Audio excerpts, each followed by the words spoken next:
Hey, it's Amy. I just finished oiling my sewing machine, so of course now I'm feeling inspired to make something, and I thought it would be good to go through my scraps and find some UFOs and some good scraps and pieces of yardage that I can make a quilt out of.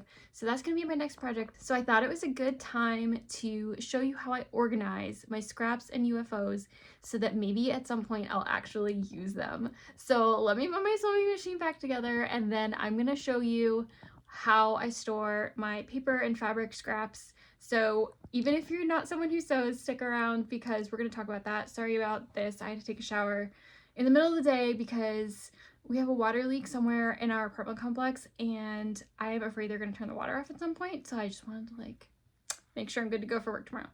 Anyway, way too much information, but let's take a look at some organization tips that I have for you for your scraps and UFOs. Okay, my sewing machine is put back together, so let's talk about scraps. I have a few different ways that I store scraps, but I have found that the most effective way to store scraps is by color, because for me, usually I'm looking for a particular color scheme or something that fits within a particular color scheme when I'm crafting. So for instance, these are my small cardstock scraps and paper scraps. I don't differentiate between paper and cardstock. If I eventually have more scraps, which I kind of don't want to have too many lying around because that means I'm not using them, but I sort them by color. It doesn't matter whether it's patterned or solid. It doesn't matter if it's cardstock or paper. I have them sorted by color, and I have these solid color tabs in each section. And so let's see, here's like the pink section, and I've got some pink cardstock in different tones. And then I also have patterns and even some like textures that I've already embossed on.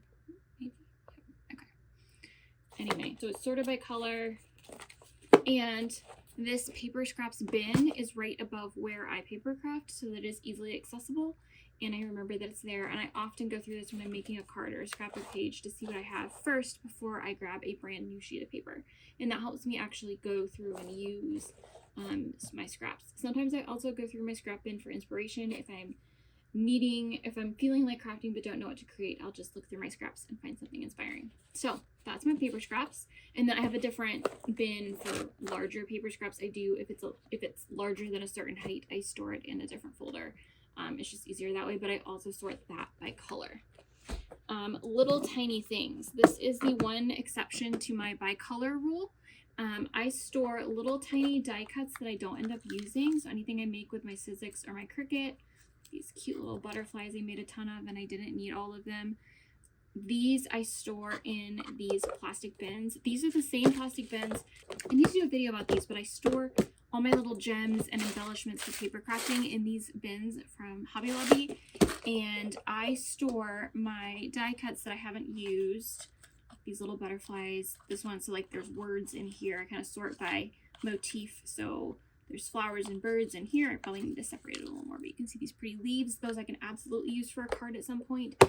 So I store them with my embellishments so that when I go to pull out a pretty embellishment, I also have the paper ones right there to remind, or the handmade ones right there so that I remember that I have them. And then on to fabric. I promised myself this would be a quick video, so a quick video it is. At the end of the video, I'll show you what I'm going to do with some of my scraps, because I am feeling inspired, like I mentioned, to make a quilt. So, small fabric scraps. Obviously, this tote has more than just fabric in it, but this is fabric I need to organize. Don't mind me. Okay, most of my fabric is organized in Ziploc bags, and most of it is organized by color. So I've got greens in here. I've got more green in this Ziploc, and it's unceremoniously just going in here right now. Some of it, so my UFOs, so if you're one of those humans who always finishes your project, you might not know that UFO means unfinished object, but I have lots of those. So it's scraps and unfinished things, and by unfinished, I mean just barely started. So I have like these quilt blocks, they're part of a specific project, so they're together. These are really tiny ones, so I didn't sort them by color, but I've got yellows, oranges, dark neutrals, all in this big bin, and I can go through it whenever I'm looking for something. Some really warm pinks and oranges.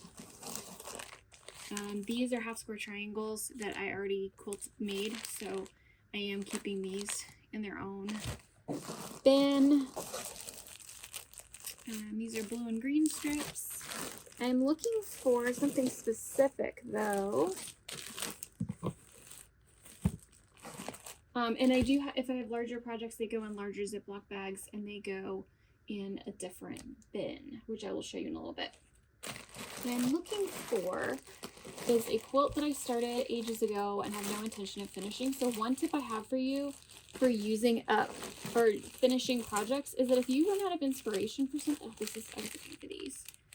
We might use these, we'll see. If you're looking to use up some stuff, consider scrapping the project, no pun intended, just scrapping the project and doing something different with the things you already have cut out. So for instance, I ran out of motivation to make this quilt, but it's possible that I can use some of these squares for a different project. So just being willing to let go of the original project if it no longer inspires you. Just making sure you're using those things. It's not wasteful if you're actually using it, even if it's for something different.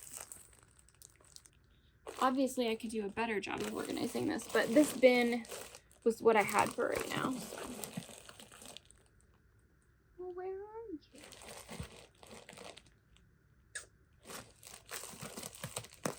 Please hold. This is the other place that I store. These bins are the other place that I store scraps. So we'll see if what I'm looking for is in here.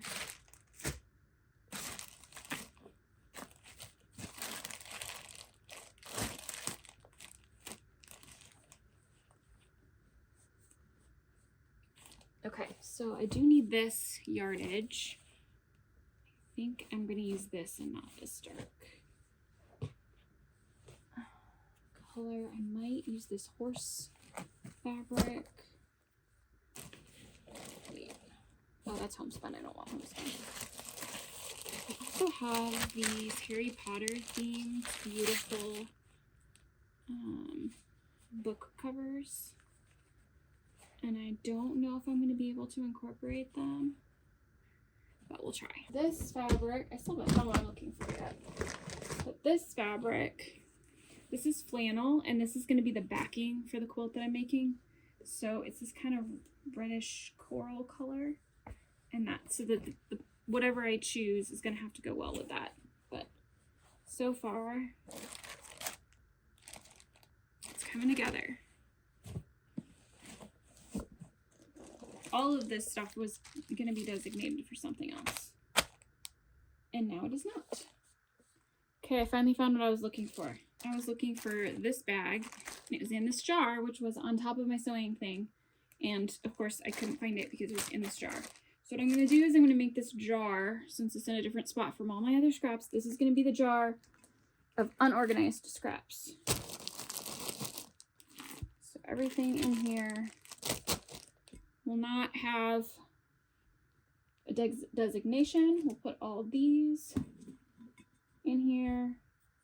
And then when the jar gets full, I have to organize it, and that'll be my new thing. Meanwhile, what I was looking for, I had started a quilt, a sample quilt, and the pattern has long since come out, and I never made the sample quilt. But I already have all this work done on all these beautiful blocks. And so I'm going to make a quilt with this fabric and this fabric that incorporates all of these.